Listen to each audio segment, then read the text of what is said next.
తాకట్లో ఉన్న మీ బంగారాన్ని విడిపించి ఆ రోజు ఆన్లైన్ రేటుకి కొంటాం. Sharma gold company. పహల్గాంలో జరిగిన ఘోరమైన ఉగ్రవాద దాడి తర్వాత భారత్ పాకిస్తాన్ల దేశాల మధ్య ఉద్రిక్తత పరిస్థితులు నెలకొన్నాయి. ఏ క్షణమైన యుద్ధం రావచ్చుననే నేపథ్యంలో కేంద్రం అలర్ట్ అయింది.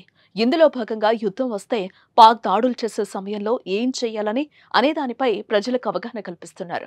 ఇందులో భాగంగానే రేపు దేశవ్యాప్తంగా మాక్ డ్రిల్లు నిర్వహించారని హోం వ్యవహారాల మంత్రిత్వ శాఖ అన్ని రాష్ట్రాలను ఆదేశాలు జారీ చేసింది. ఇందులో భాగంగా యుద్ధం వస్తే హై రిస్క్ లో ఉన్న హైదరాబాద్, విశాఖలో ప్రత్యేకంగా మాక్ డ్రిల్ నిర్వహించాలని కేంద్ర హోంశాఖ ఆదేశించింది.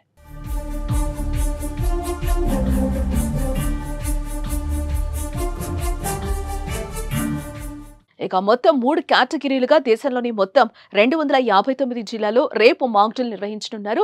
కేటగిరీ 1లో దేశ రాజధాని ఢిల్లీ, తారాపూర్ అణు కేంద్రం ఉన్నాయి. కేటగిరీ 2లో విశాఖపట్నం, హైదరాబాద్లున్నాయి. కాగా 1971లో ఇండియా పాకిస్తాన్ యుద్ధం సందర్భంగా సెక్యూరిటీ డ్రిల్ నిర్వహించారు. దాదాపు 45 ఏళ్ల తర్వాత దేశంలో సెక్యూరిటీ డ్రిల్ నిర్వహిస్తున్నారు. మరోవైపు అన్ని రాష్ట్రాల హోం సెక్రటరీలతో కేంద్ర హోం సెక్రటరీ వీడియో కాన్ఫరెన్స్ నిర్వహించారు. ఈ వీడియో కాన్ఫరెన్స్ కు హోం సెక్రటరీలు, డీజీపీ, ఫైర్ డీజీలు హాజరయ్యారు. రేపటి మాక్ డ్రిల్ పై రాష్ట్రాలకు ఆదేశాలిచ్చారు. ఏ ప్రాంతంలో ఏ విధంగా మాక్ డ్రిల్ నిర్వహించాలో సూచించారు.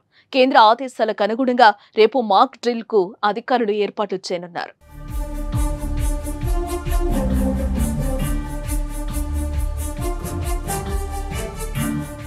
మరోపక్క వైమానిక దాడులపై అవగాహన కోసం మాక్ డ్రిల్స్ నిర్వహించాలని హోంశాఖను సూచించింది. అత్యవసర పరిస్థితుల్లో ఎలా స్పందించాలి, శత్రు దేశాలు దాడి చేస్తే ఎలా తప్పించుకోవాలి, ఎలా వ్యవహరించాలి, స్వీయ రక్షణపై విద్యార్థులు, పౌరులకు అవగాహన కల్పించాలి లాంటి అంశాలపై అవగాహన కల్పించాలని సూచించింది.